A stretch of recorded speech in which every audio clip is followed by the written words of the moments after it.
Hello YouTube. So there's a lot of Oculus Rift impressions out there, so I thought I would just add my voice to them. I'll try to keep it as brief as possible. A little bit about myself. I'm a lifetime gamer. I've never had motion sickness in games. My vision is 20/20 or close to it. And I'm not a developer. I just could not wait for the consumer version to be available. I had to experience it for myself. I just want to start off with some of the negatives. What I was reading from most people's impressions were some people were complaining about the resolution being a little low and the screen door effect, but for every one person who was complaining about that, there was about 100 people saying, "This is the greatest thing I've ever seen." And so I thought, what are the odds that I am one of those people who, is in the other camp, the first camp? But sure enough, my first impression when I put it on was kind of, whoa, this does not look very good at all. The resolution definitely hit me first, and the screen door effect as well. It was very this does not look like I thought it was going to look at all. And also the field of view was a lot closer than I thought it would be. You do feel like you're in the environment, but you feel like you're wearing a giant ski mask. Objects that are kind of in the distance or at the periphery feel a little blurry. There's definitely a sweet spot where things look the best. The motion tracking does not currently support forward and back, up or down. Just the immersion you get from being able to look around and see any which way is so cool. And so, you kind of naturally go like, oh, I want to do this or I want to do this. But unfortunately it doesn't move. I don't know if the hardware can even support that at the moment. I don't believe it can. I don't know if the future one will. There's probably some concern with regard to calibration and your neutral state. Like once you start moving in at 360 degrees, who knows if they may lose track of you. The topic of blurriness, I want to segue into the positives. The Rift ships with 3 different sets of lenses, and having 20/20 vision or close to it, I just immediately went to the A lenses at their recommendation. But I was looking on the developer forums, and people were saying that they had tried the other lenses to try and deal with some of the blurriness, and it had helped. Apparently the sweet spot on the A lenses is a little more narrow, whereas as you get down to the B and C, it opens up, but apparently your field of view shrinks a little bit. So I decided to try the B lenses, and sure enough, the blurriness at things that were slightly more in the periphery got a lot sharper. Maybe the field of view was a little more narrow, but I didn't think it was a big change between the A lenses. So if you get yours and you feel like things are a little blurry and you think you're using the right lenses, even if you have 20/20 vision or worse, just try the other lenses and just see kind of what's best for you. I think the resolution and the screen door stuff does kind of get put to the side. You do kind of start to buy in and not notice it as much. Now, the number one positive, the coolest thing to me about the Rift is the 3D effect.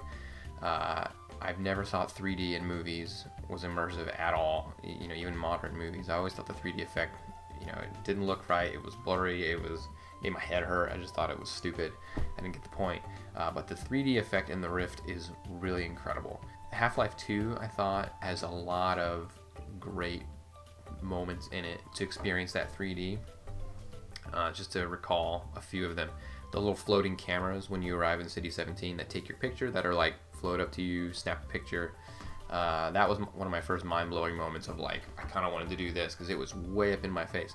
And that camera flash, normally your screen, your monitor just flashes white and you're like, whatever. But when you're in the Rift, that flash is like, whoa, like that was all I could see. And so the next time those cameras came by, I was closing my eyes, like, don't take my picture, I don't want to be blind again. So I thought that was really, really cool. The head crabs jumping at you kind of freaked me out. There was a scene where one of the dudes comes up out of the radioactive stuff, and I was just walking along it, and as he jumped out, I instinctively looked instead of, turned the mouse, and it was right there, and that definitely freaked me out. The man hacks, they're basically like, if you haven't played the game, they're these little circular saw blades that fly toward you.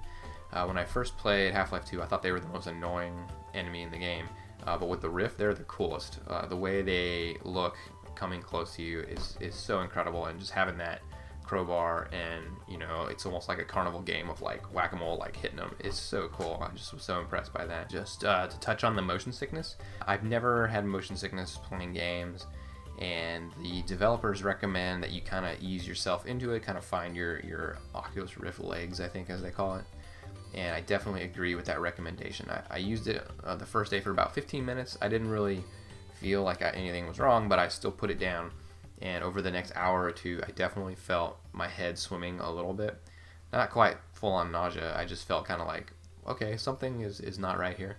The next day, I played Half-Life 2 for maybe 45 minutes before I went to bed, and I lay in bed for about an hour with just this tension in my head, and it was not like a headache I'd ever had. I didn't feel lightheaded. It was just this weird pressure I've never experienced before, and I couldn't sleep, and it was pretty rough. But since then, I've used it for maybe 20-30 minutes a day for about a week, and now I almost have no, like, I'm totally fine in it, and afterwards maybe for a few minutes, but I don't feel any lasting effects. So I really think there's a truth to that, finding your sea legs and getting used to it. I mean, there's still moments when you're playing where maybe you get a little queasy, like moving backward feels kind of weird. I think some demos are better designed around motion sickness. So maybe it was Titans of Space, where you were in a little ship, and as you looked, your ship didn't move one-to-one with your head. You looked, and then it slowly caught up, like nice and smooth. And I think that really helped with the motion sick potential. So I think developers can develop with that in mind. And I guess that's pretty much it. I'm really excited for the future of the technology. I think the HD prototype that's out there, I've heard really good things about it. Probably a little work to be done with the head tracking lag. It's very good, but I still think it could be improved just a little bit. I tend to move deliberately slow, just to make sure I don't zip around too much. I think so. There's still a little work probably to be done there, but other than that, it's very exciting technology, and I can't wait to see what comes next.